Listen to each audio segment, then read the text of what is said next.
I was about to say good morning, but I think we're running late, so it's probably good afternoon now. Um, I'm probably not going to make you all feel comfortable. I'm going to say that right now. I'm coming at this from the point of view of what happens at the coalface, what happens to get active travel going, how do we perceive it, how do we make it happen. Everything we've heard about this morning is brilliant. I love it. Your free bikes are superb, excellent. How do we scale it up? Where's the funding coming from? Where's the money coming from? Someone gets a free bike and they use it 20, 30, 40, 50 times. How do you make them use it 500 times? How do you make them use it 600 times, 1,000 times? Well, actually, we need the infrastructure there to do it. We need the background. We need to make it easy for people to do it. And that's where active travel comes in. And I'm going to make it even more comfortable because lots of this people say it's local authority led, etc. Well, actually, local authorities quite often don't have the money to do a lot of this element. It's a developer has the money to do this element. The developers are hated throughout the United Kingdom, throughout the world. I was a global director. They're hated. Nobody likes them. Well, actually, there's some really good ones out there. There's some horrendous ones out there as well. But what we're trying to do is show and encourage the developer in that market. How are we going to do it? And one of the things I'm going to start with, and everybody thinks, oh, come on, yep. Everybody thinks they know what active travel is. Active travel is a plethora of things. The easy ones, cycling, wheeling, walking. Easy. Everybody needs them. You know what? Active travel, you could get somebody to walk somewhere. Declan said about active travelling and encourage them to walk somewhere, encourage them to cycle somewhere, encourage them to wheel somewhere. That's all very well and good, but actually, if our environment doesn't give somebody to rest, it doesn't make a difference how good that cycle path is if they can only cycle 10 minutes, if there's nowhere for them to rest at the end of it. And you know what? The community benefit at the end of it. If you've got a place where you can rest, you have your active meetings, you have your community, and you bring a community together. And here's the one which people always laugh at me when I put this up and I'm talking about active travel. Appropriate vehicle use.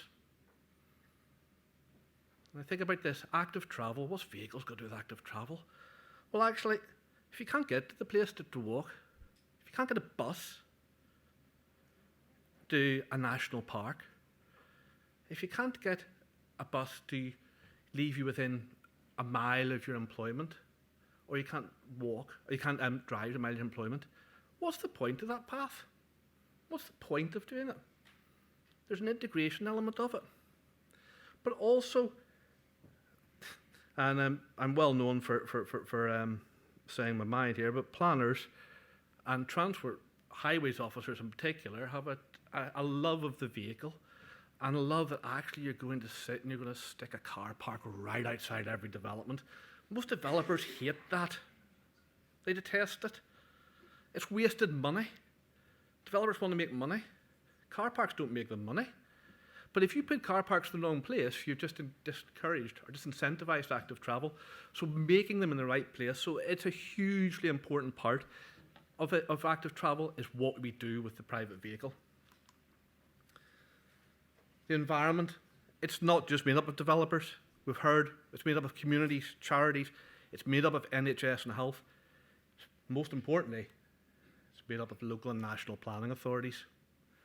We can do every scheme under the world, but if actually our local and national planning authorities don't support it and putting an active travel environment out there, it means very little. We can't scale it up. We've got to have that element of we all work together. I've been working in this industry for 20 years. I've reached out to NHS and health many a times. I've maybe had about one response. I need NHS and health people to speak to the planners, to say to them, you need to get your social prescriptions happening. You need to get the infrastructure to support that. Because what happens at the moment is when a developer goes, and as I said, there's good and bad developers, but when a good developer goes and goes, I don't want to do this, I want to create a really active, integral development. Well, actually, I don't know often happens as a highways officer turns around and says no. Computer says no. That's what I face. I spend 70% of my job speaking to highways officers, saying, actually, you know what, instead of putting that road in, let's put that cycle path in. Instead of putting those 2,000 car parking spaces in, let's put 1,000 bike spaces in. No. Sorry, standards say no. So that's 70% of my job. I could be actually doing something, designing something which developers, believe it or not, actually want. Most developers want. Designing something which can make a difference. That is the face I recognise far too much, so it is. But unfortunately, it's what we need to educate people. So who do we need to educate? Local communities and business. What do you mean? Well, actually, everything shows, if I go to a public consultation event, and I've just been to one, where just about every single shop owner told me I was about to kill them, I'm about to close down their business, I can't do this, you can't do that, you're about to take away my parking, you're putting a cycle path here, you're putting a rest there. That's nonsense. How are people going to come in and do it? Well, actually, every single piece of evidence points to the exact opposite. That people who walk spend more. They spend greater time there. There's dwell time. I think Mark's here from my company in terms of the landscape side of it. You know, they dwell longer, they spend more. We need to educate them. I can't do that completely. I need everybody around this room to do that. And we need to get through those communities. And just listening to the previous presentation, you know, bringing about community sense, that needs to be then put forward into the whole of the community, and not just the people who are getting the free bikes and et cetera, et cetera. Finance. These things got to be paid for. As I said earlier on, very few local authorities have billions of pounds sitting about. Now, I'm doing a development which I'm about to talk about, whereas a private sector developer is about to spend £1.4 billion. Most local authorities would love that. So the private sector is nothing. But for them, what's their grounding for that? Finance is brilliant for them because they're thinking about it, well, how do we get return from it? And actually, it's really easy to sell active travel to most developers because they get a greater return on it. As I said earlier on, the 2,000 space car park is generally a drain on their resources. They get another building there. So that's another more money for them.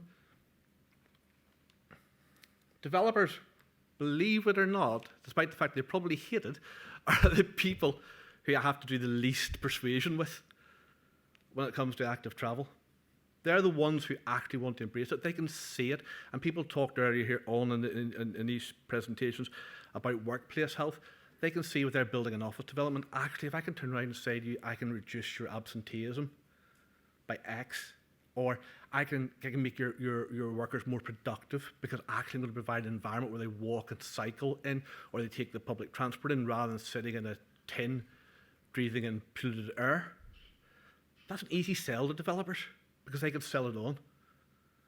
And that's what we need to be getting across, the message we need to be getting across, and we need everybody to be coming to that. I hesitated about this one, health professionals. But I'm going to go back to what I said earlier on. I've been 20 years in this business. I've reached out to many health professionals and I've received virtually, I'm going to say zero, but one, I think, a response in 20 years from health professionals. Why? Because they don't see somebody like me, who's a transport and movement planner, as somebody who is important to them. They see the person side of it. They don't see that actually to encourage that person's development, etc., you need the infrastructure there beside it. And we need the health professionals to be putting the pressure on these guys, the highways and planning officers, because planning officers have a horrendous job. I was speaking to somebody earlier on. They have a horrendous job. They can't win. So they can't. And I feel sorry for them. Highways officers, though, quite often, more often than not, I'm faced with a highways officer who believes in 1979 Thatcher's Road to Prosperity. That is where I'm faced with in my day-to-day business. Inside of London, different. Outside of London, the rest of the United Kingdom, though, it's still car is king. And we need to get that, and we need to be putting the pressure on these people here to say, actually, we're doing all these wonderful schemes We now need to support it by the built environment. We now need to support it by creating that scalability.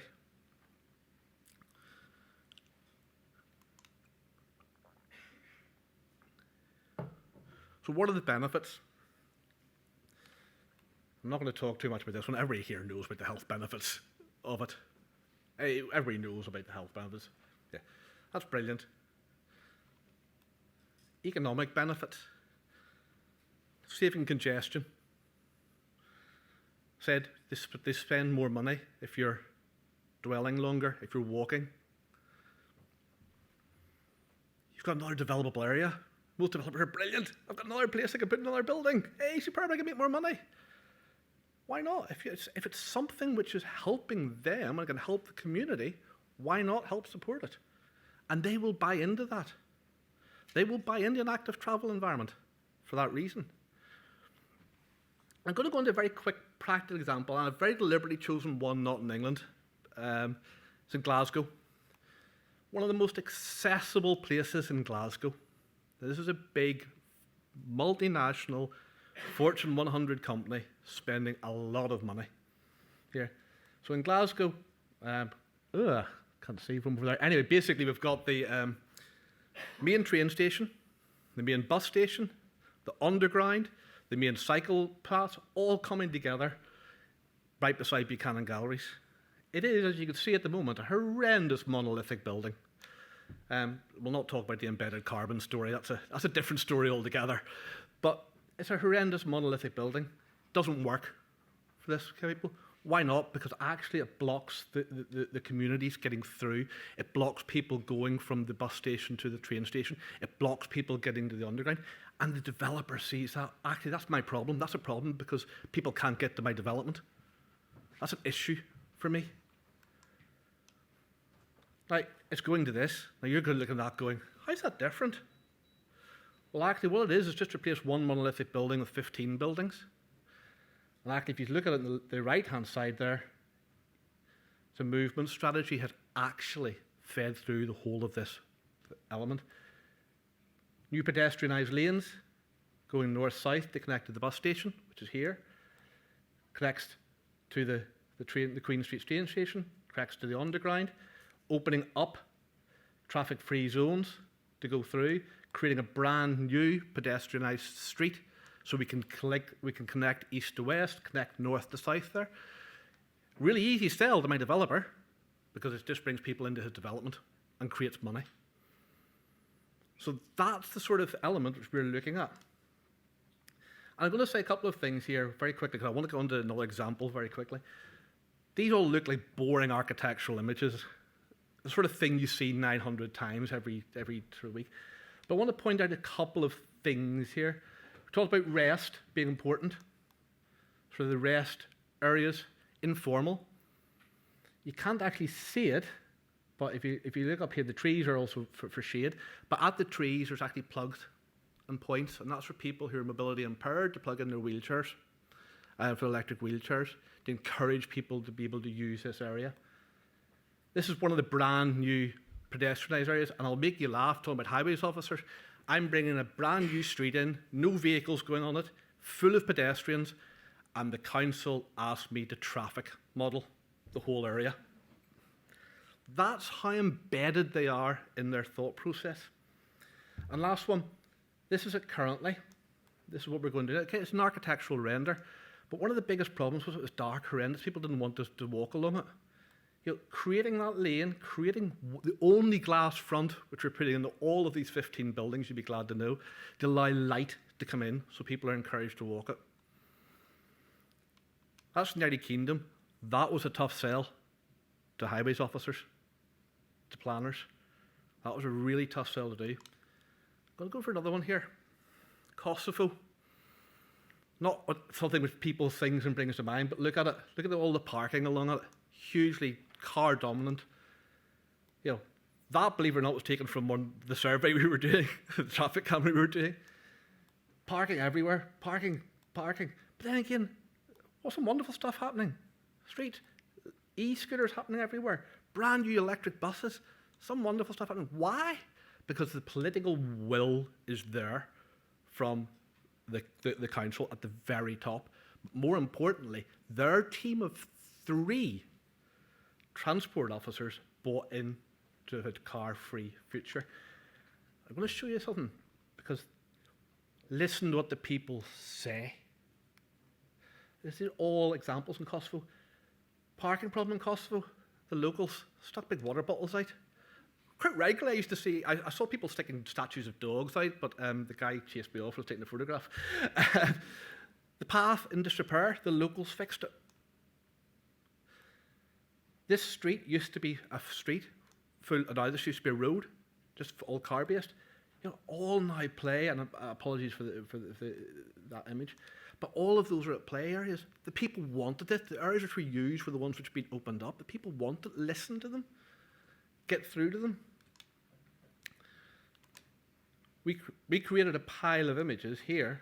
So these are all residential streets. So these are now going to be the future for the streets in Kosovo. So as you see, we've created all of these images to say, actually, you know what? The car's secondary. It's shared surface. You have 6 meters. You have 10 meters. Okay, we've got it a little bit. These put the active travel first, put the in-person first. I'm a movement planner, not a transport planner. And I said this last year. Movement planners worry about how people move, the mentality of why the people move, how they get from A to B. Transport planners worry about the way you do it. And that's really important. And lastly, the 2 examples, again, we're going to use. We've got an exemplar in Kosovo where and it's easier to do over there because, unfortunately, due to the war, there's lots of areas being flattened. We're putting in an exemplar neighbourhood where there's pocket parks every 250 metres, where the density will go up, so it's higher. That allows us to open up and put cycle lanes, put walking lanes in. We haven't had a single highways officer turn around and say no. We haven't had a computer says no in this area. We've had yes, computer says yes. And lastly, if you go back to the first map, this is a huge corridor. Everything inside this whole city centre of Kosovo in 15 years' time will be car-free. That is a main road. It will be turned into a bus and cycle and wheeling route. And everything inside that will be car-free. If they can do it with 3 transport officers, no money, why do we struggle? And I need everybody in this room to turn around to their planning officers, to their highways officers, when they're doing this prescription, to turn around and say, we need the infrastructure to support it. We need you to work with the developer. We need you to work. We need you to educate. And that's it. Hopefully it didn't make you feel too uncomfortable.